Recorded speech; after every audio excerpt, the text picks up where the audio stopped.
huling bahagi po ng bagong tipan. Pagka nakita niyo po yung Peter, yung 1 Peter, 2 Peter, atras po kayo ng konti. Alright? Bago po dumating ng James or Santiago. Hebrews chapter 12. We'll talk about perseverance this morning.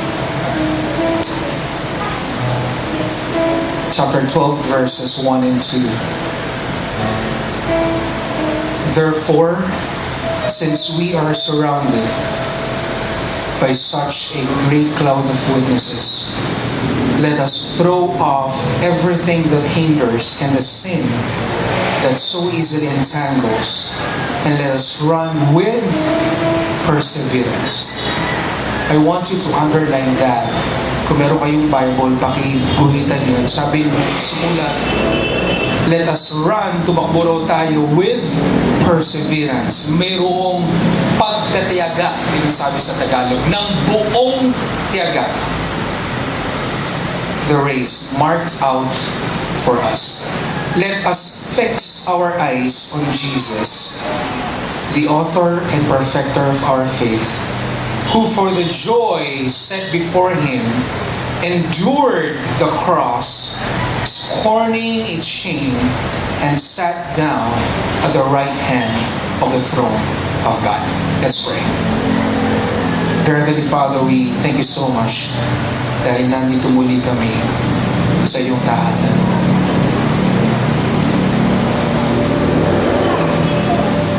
Mas mainam na nasa iyong tahanan kaysa nasa ibang lugar, Panginoon. Because in your presence, there is peace. In your presence, there is hope. In your presence, there is healing. In your presence, there is love. There is joy.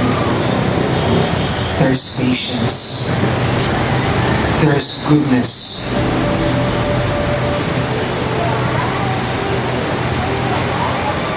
There is forgiveness. Thank you so much, Father, dahil sa kabila ng mga kakulangan po namin, Panginoon, ay tinatanggap mo, Diyos, ang aming mga paglapit po sa inyo. Salamat po, Panginoon, sapagkat sa kabila ng ilan po sa amin ay nakalimot na layo, narito muli, Panginoon, dahil sa iyong biyaya. And we open our hearts, O God. Binubuksan namin ang aming mga puso para sa iyong pagkilos, sa iyong Santong Espiritu, ngayong umaga nito. In the name of our Lord Jesus Christ. Amen. Amen.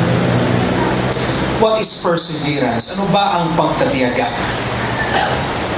Sabi po ni Merriam-Webster, perseverance is steadfastness in doing something despite difficulty or delay in achieving success. Meron kang pinangarap, 4 years, gusto mo matapos ka ng pag-aaral, pero nawala ng pera yung magulang mo, bumagsak yung negosyo, you had to wait for another year, hindi ka muna makakapasok, kinausap ka ng nanay mo, kinausap ka ng tatay mo, anak, wala tayong pang-tuition ngayon, hindi ka muna mag-aaral this year, kailangan mo tumulong mo na magtrabaho, na-delay man, pero hindi nawawala yung vision na ikaw ay makakatapos mag-aaral. Ang gusto mo ay maging team leader sa isang company, pero dahil nagsisimula ka pa lang, sabi sa'yo ng boss, ay kailangan maging administrative staff ka muna, or kailangan maging assistant ka muna. Tinanggap mo yun dahil nagsisimula ka pa lang, okay lang, pero hindi nawawala sa isip mo na ikaw ay tinawag ng Lord para maging leader. Merong delay. But you do not give up your vision. That is perseverance. You do not give up to achieve what God wants you to achieve, what God wants you to be. Alam mo, nilagay sa puso mo ng Panginoon na magkakaroon ka ng sarili mong negosyo. Pero ang pambili mo muna is tricycle. So you have to start somewhere, right? Kailangan bumili ka muna ng tricycle and then later on, makikita mo yung sarili mo, meron ka ng sariling jeep, may karoon ka ng sariling van. And that is perseverance. Yung kahirapan, alright, yung pagod, yung delay, hindi factor sa'yo yun. Those are stepping stones. Sabi po ng isa pang definition, it is being able to bear. Yung sabi ng K-12, hindi ito yung K-12 ng eskwelahan ngayon, na super excited yung mga elementary school teachers natin at mga nanay. It is being able to bear difficulties calmly and without complaint. Naghihintay ka, pero hindi ka nagre-reklamo. Iba po yung nagre-reklamo na naghihintay, right? Ang tagal-tagal naman, ay, kailan ba yung maluluto? Kanina pa yung adobo na yan. Ang taga-deparo, nagdala ho ng pagkain ng sinigang na adobo, sabi nila. Then, dami rin sa ng adobo. Di ba? Pagka maraming gusto mong pakainin, di ba? Ang dami, isang barangay yung papakainin. Nagyan natin ng sabaw, yung adobo. Niloloko tuloy nila, sinigang na adobo, sabi nila. Tagal-tagal naman ang niluluto mo na yan. Pero you are waiting without complaint. Naghihintay ka ron, imbes na nagre-reklamo ka, a person with perseverance ay matyagang naghihintay, tinitingnan niya yung mabuti, hindi niya tinitingnan yung pangit. We will go deep into that later. If you have your pen with you, a paper or notebook, that would be great if you can actually write this down. It is also trying again and again. That is perseverance.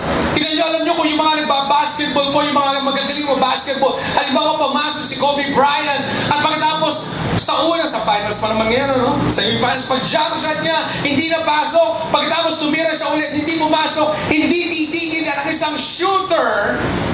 Hindi titigil yan hanggat hindi makakuha ng tempo ulit. Alright? Kahit na sa bandang huli ng kanilang laro, listen up. At inaalak halimbawa si Kobe Bryant, sa bandang huli, isa pa rin sa pinakamagandang options si Kobe Bryant. Kahit hindi niya matitira yung mga shots. And that is perseverance. Pagtsatsaga. Yun nga po yung Tagalog ng perseverance. Alam niyo po, I believe deep in my heart that Filipinos, we know how to persevere. Do you believe that?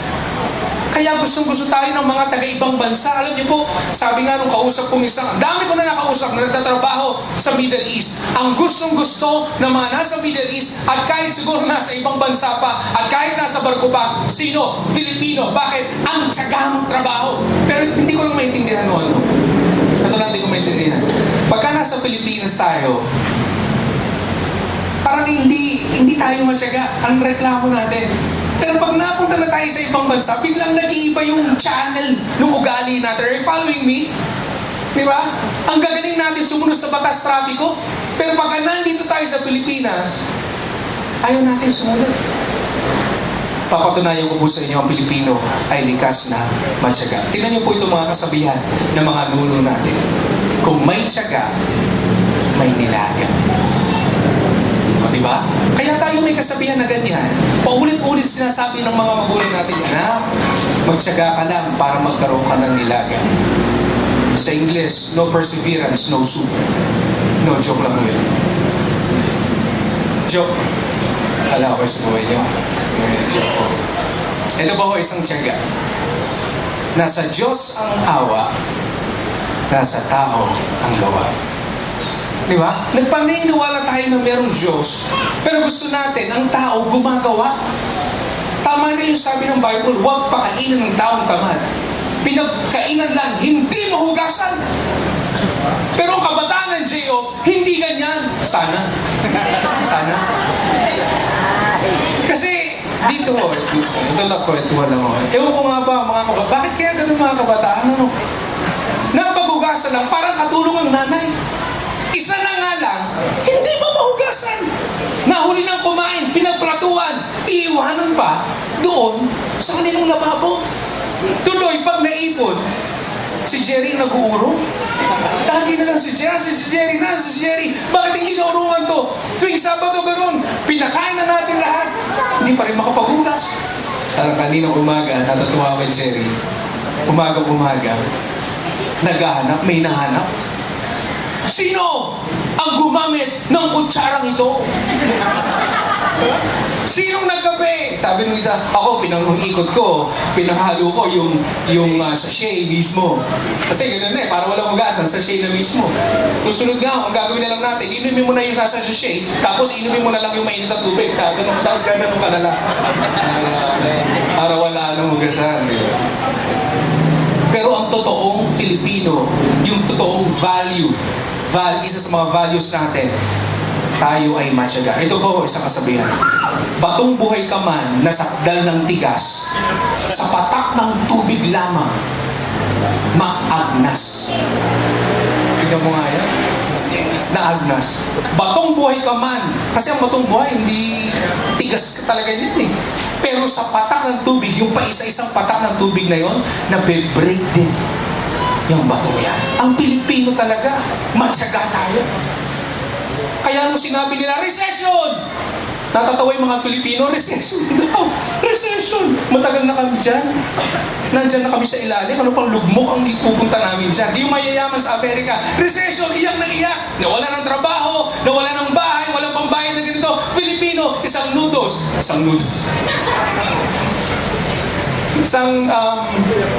Isang noodles na Lucky Me, 5 kumakain. Bakit?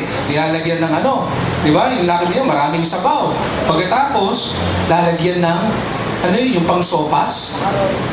Aba, sa halagang 20 pesos, 15 pesos, 5 pamilya, basta may kanin, buhay ka na.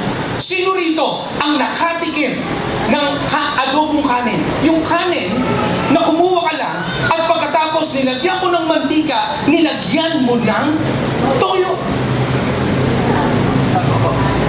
Totoo po. Ako po, isa ko sa paborito kaya ng bata ako. Sino rito, pag walang makain, kukuha lang ng kanin, kumukuha ng kape, nilalagay yung kanin na lamig doon sa kape. Kaya palang tataba nyo?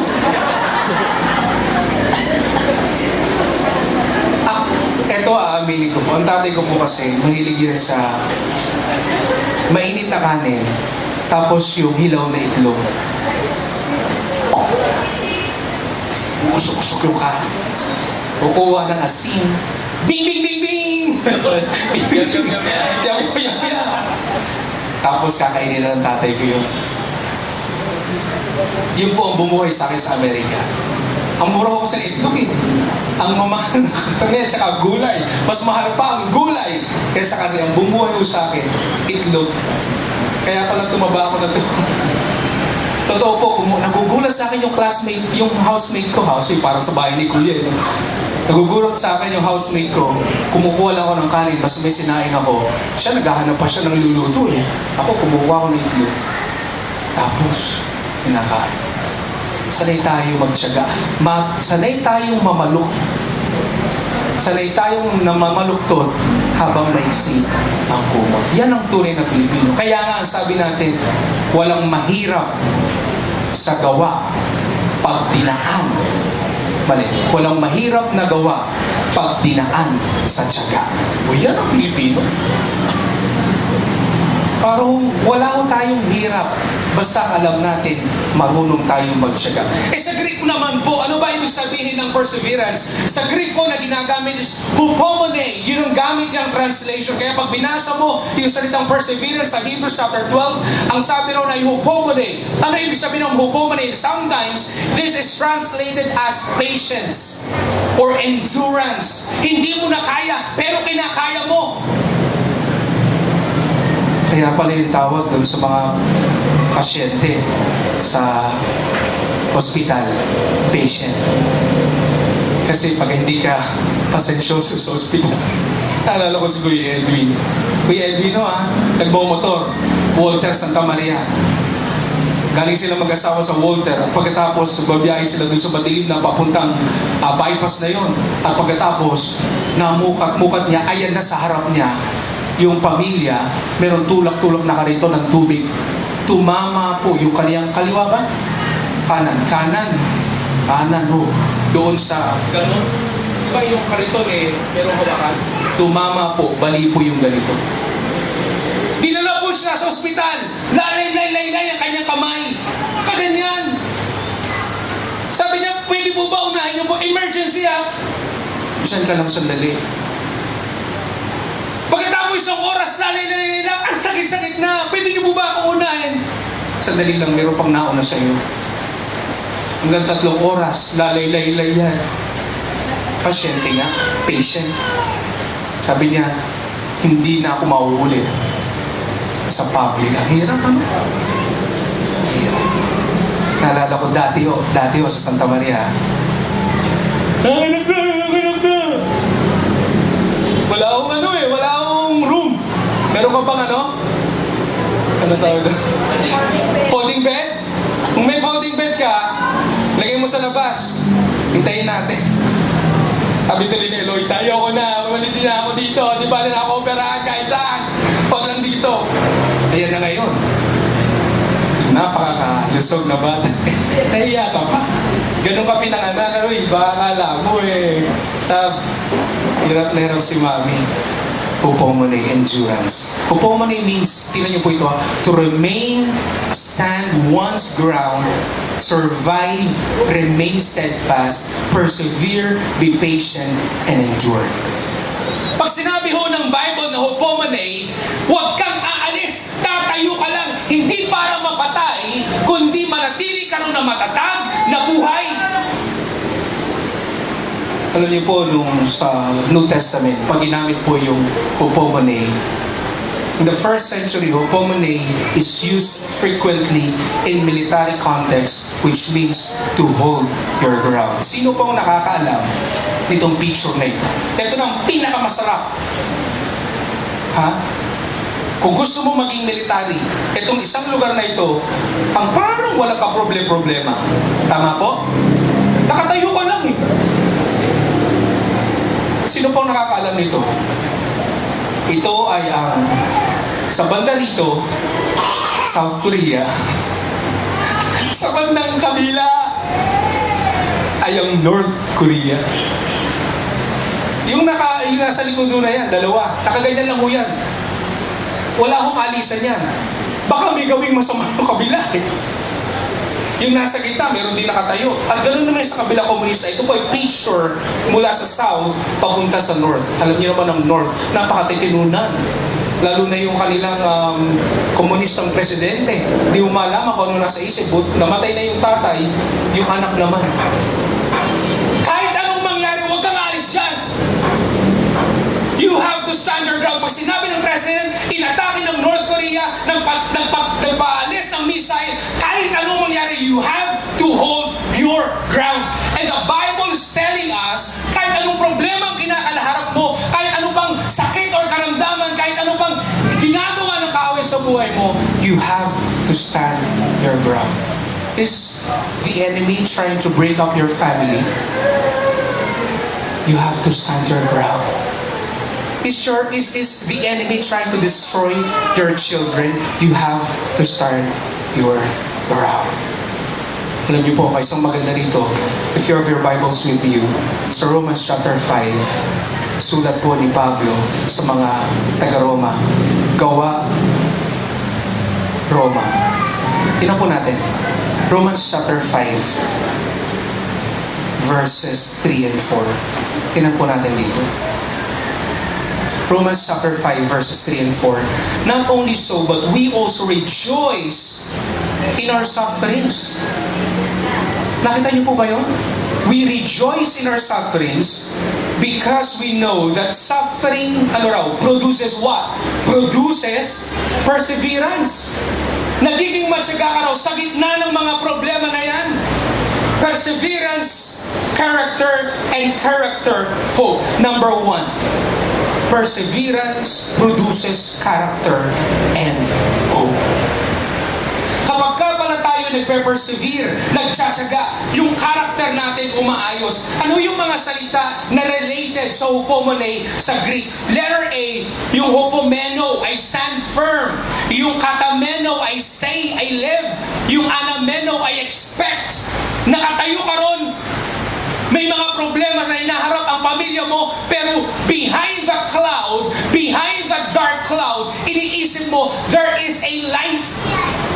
There is a sunlight. Meron pang liwanag sa kabila ng mga nararamdaman natin at mga problema problema natin, epimeno, I stay, remain, continue, persist, persevere. Alam niyo po nagustuhan ko rito?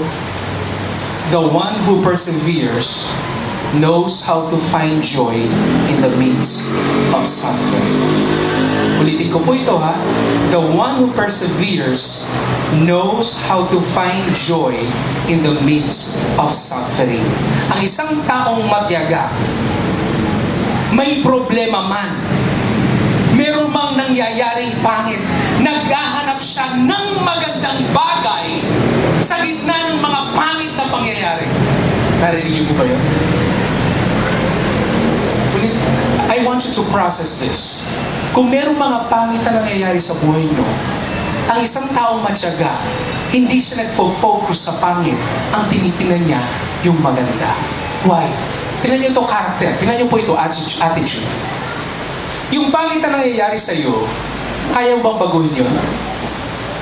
There are many things that you cannot change. Meron tayong kasabihan, if you cannot change the situation, change your attitude towards the situation. Pag hindi mo rin mabago yung sitwasyon, ang baguhin mo yung attitude mo. May problema yung anak mo. Alam natin na siya'y marahil hindi na makapag-aaral. Paano mong gagawin mo? Focus ka palalo ron? Or you will have to find a good, positive thing para yung anak mo makapagtrabaho. Naalala niyo si Goliath? Sino kaharap niya? Si David, right? Ano nakita ni David? Yung malaki si Goliath? Yung ba nakita niya?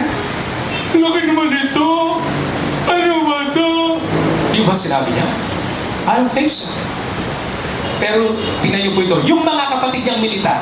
Yung mga kapatid niya nasa military. Tama? Tama po ba? Si David. Yung mga kapatid niya nasa military. Anong nakita nila? Nung tinignan nila si Goliath, sinong nakita nila? Yung problema.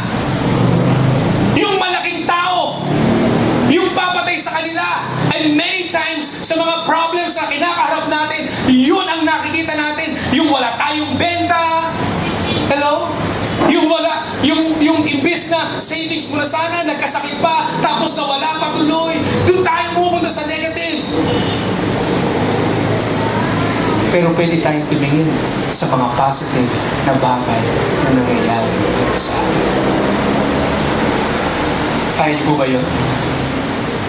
Tingnan niyo po ito. Pagkasanay po tayong tumingin sa positive, yung karakter natin nagiging mature.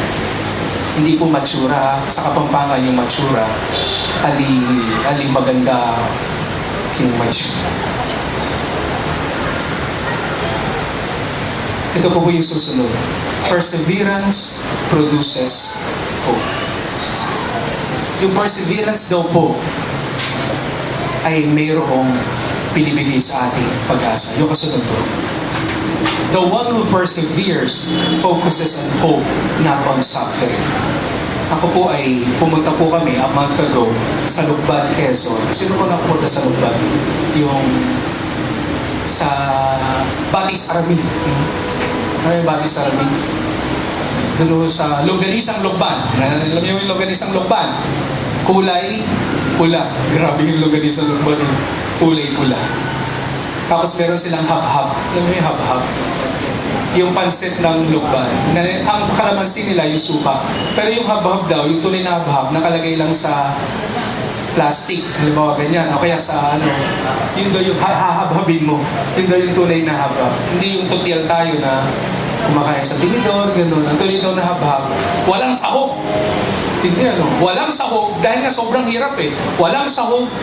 Pag niluto mo, ilalagay mo ng suka, hahab-habin mo. Yun ang tunay na. Tapos nag-zipline kami, nag-rappelling para sa team building namin. Sino hindi takot sa heights? Sino yung honestly takot sa heights? Pero kami kasama nung ginagawa ko ito, naglakabit kami na ganyan. Wala lang si Don Don. Grabe, alam niyo kung ginawa niya? Lumabas. Lumabas doon. Tapos nagkakabit ng kung ano sa labas. Ako po ang aatakin sa puso. Di ba pagka may mga tao magaling umakyat, parang baliwala lang sa kanila. Ayoko na kong tingnan. Ito na ngayon, magsi-zipline. Sino nakapag-zipline dito?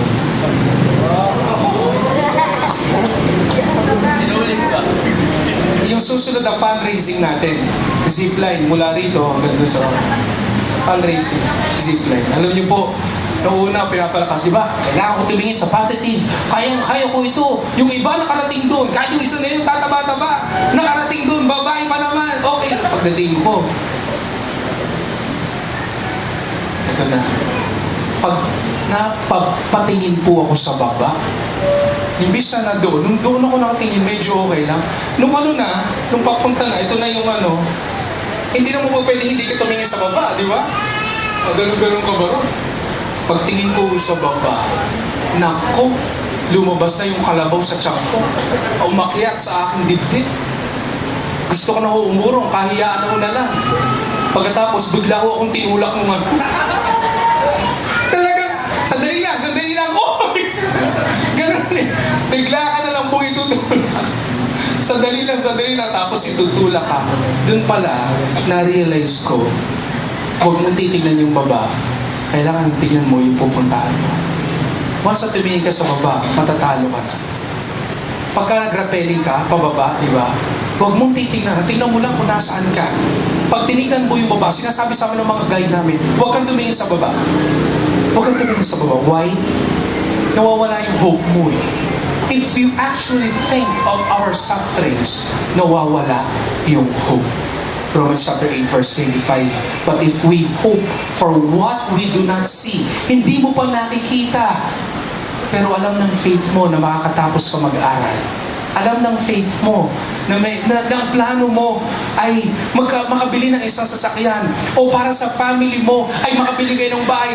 And let me ask you this question. Sa palagay nyo ba, ayaw ng Panginoon na makabili kayo ng pamilya mo ng sariling bahay? I don't think so. Hello, are you following me? Sa palagay mo ba, ayaw ng pamilya ng Panginoon na gumaling ang iyong karamdaman or ang anak mo yung makatapos sa kanyang pag-aaral? I don't think so. John chapter 10 verse 10. Naparito ang magnanakaw upang magsira, magwasak at pumatay. Ngunit naparito ang anak ng Diyos upang magbigay ng buhay sa buhay na ganap. But again, contentment is the name of the game. Are you following me? May mga tao po kasi, nasa kanila lahat. Pero kung wala sa'yo si Kristo, empty pa rin ang buhay mo. Amen po ba? Pero kung nasa iyo si Kristo, wala ka man ito, nakamotor ka man, naglalakad ka man papunta sa church, hanggang hindi pa binibigay ng Panginoon yung para sa iyo. Because you are contented, masaya ka, nagpapasalamat ka sa Panginoon, hindi ka nagre-reklamo kahit mainit, papunta ka sa practice, wala kang pamasahe minsan, pero ikaw, naglingkod ka pa rin sa Panginoon with perseverance. Pag nakita ng Diyos yan, tandaan natin, pag nakita ng Diyos ang iyong mga gawa, ipagkakaloob niya ang iyong mga pangangailangan. Matthew chapter 6 verse 33. Seek ye first the kingdom of God and His righteousness, and all these things shall be added unto you. Palakpakan natin ang Panginoon. But if we hope for what we do not see, hindi mo pa nakikita, with perseverance, we wait for it. Naghihintay daw tayo. Kaya ang tama yung sabi ni Norman Vincent Peale. Sabi niya, if you want to get somewhere, you have to know where you want to go and how to get there. Then, never, never, never give up.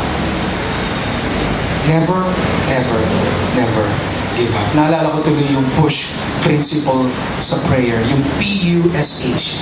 Sabi ng push principle, pray until something happens. Hanggat hindi tinutugon ng Lord yung prayer mo, huwag kang tumigil, kapatid. Hindi yung nakadalawang araw pa lang tayo ng prayer, nakadalawang linggo pa lang, ayaw na natin. Gustong-gusto ko tuloy yung ginagawa ni Kuya Noel dati. I hope he's still doing it. Yung kapatid ni Kuya Joe, alam niyo ginagawa niya, meron siyang listahan notebook. Lahat ng prayer request nando doon. Magkasawa ang aking anak. Magkaapo ako ng lalaki. Makatapos na lahat, nakalista. Pagkatapos, nakalista ron kung kailan niya sinimulang panalangin. They started. Halimbawa, May 6, 2012. Tapos, they answered. Galing ano? Tapos, after a year, makikita niya yung mga tinugon ng Diyos na panalangin. Yung dating buhay na walang kwento, binigyan ng kwento ng Panginoon dahil sa kanyang kagandahang loob. Amen ba nun? And perseverance leads to Christian maturity. Gusto ba natin mag-mature? Kailangan meron tayong perseverance. Sabi ni Beverly Hills, hindi yung Beverly Hills, Beverly Hills, you may be disappointed if you fail. Bababa ko yun dyan. You may be disappointed if you fail, but you are doomed if you don't try. Di mo malang sinubukan eh. Hindi ko kaya eh. Di mo malang sinubukan. Baka hindi ako matanggap sa IBM eh. Hindi ka matatanggap, hindi mo sinubukan. Hello? Huwag kayong matakot. UP yan eh. Pang matatalino lang yan.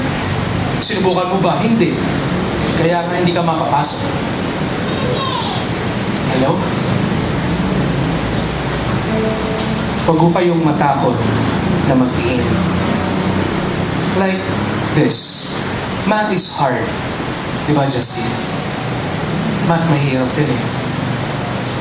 Pero kung hindi mo man lang susubukan, lalo mas mahirap. Tama? Sabi ni Beethoven, si Beethoven po, around 19 or 1796, at the age of 26, nawala na po siya ng pandinig. Kailangan niyo si Beethoven, right? Yung magaling mag-compose. Ng music. Classic. Mga classical music. Nawala ng pandinig at the age of 26. Sino na 26 dito? Salamat, Joel.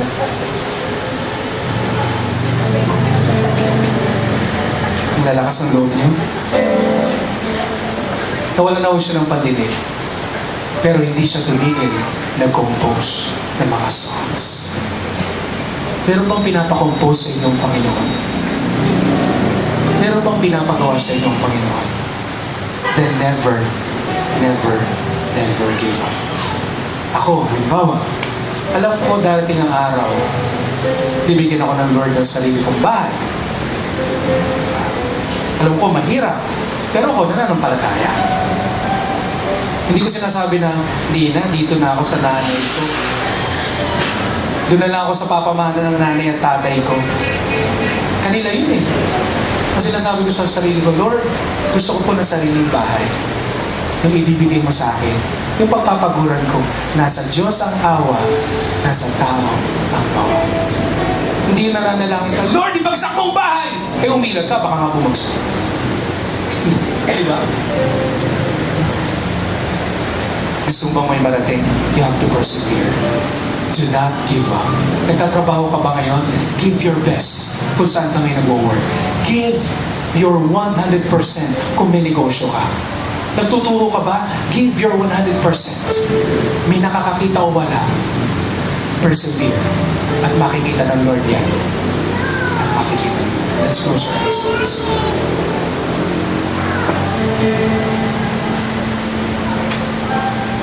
Panginoong Diyos,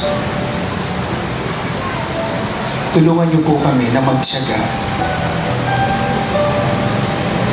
Because it will produce character, hope sa aming Panginoon. Nakikita niyo po ang lahat ng babae at lalaki natin dito. And we all have our own challenges. May kanya-kanya kaming istorya, may kanya-kanya kaming kwento. And yet, Father, you are interested sa bawat istorya ng buhay namin. At gusto po ninyo na kami ay maging mananagumpay. Help us to persevere. Help us to stand our ground in the midst of challenges. Salamat po aming Ama sa pangalan ni Jesus. Everybody say, Amen.